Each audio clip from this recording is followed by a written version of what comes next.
I do care. പേര് പറയാതെ ഒരു പെൺകുട്ടി തനിക്ക് കേൾക്കേണ്ടി വന്ന ബുദ്ധിമുട്ട് പറയുമ്പോൾ യെസ് ഐ ഡു കെയർ എന്ന് പറഞ്ഞ് അവരെ ചേർത്ത് നിൽക്കുകയാണ് നമ്മൾ ചെയ്യേണ്ടത്.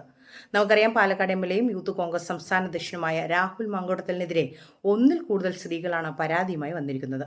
അത് ഇനിയും കൂടുമെന്നാണ് സൂചന. അതുകൊണ്ട് തന്നെ രാഹുൽ മാങ്കൂട്ടത്തിനെതിരെ പാർട്ടി നടപടിക്ക് സാധ്യതയുണ്ട്. ഇദ്ദേഹത്തിന്റെ രാജി വാങ്ങാൻ ഹൈക്കമാൻഡ് നിർദ്ദേശം നൽകിയെന്നാണ് വിവരം. ജനപ്രതിനിധിയായ യുവ നേതാവിൽ നിന്നും മോശം അനുഭവം ഉണ്ടായെന്ന് മാധ്യമപ്രവർത്തകയും നടിയുമായ റിനി ആൻ ജോർജ് വെളിപ്പെടുത്തിയിരുന്നു. നേതാവിന്റെ പേര് ഇപ്പോൾ പറയാൻ ആഗ്രഹിക്കുന്നില്ലെന്നും പാർട്ടി നേതാക്കളോട് പരാതിപ്പെട്ടിരുന്നുവെന്നും റിനി പറഞ്ഞു. ഇതിനു പിന്നാലെ പ്രവാസി എഴുത്തുകാരിയായ ഹണി ഭാസ്കരൻ രാഹുലിൽ നിന്നുണ്ടായ മോശം അനുഭവം പങ്കുവച്ചു.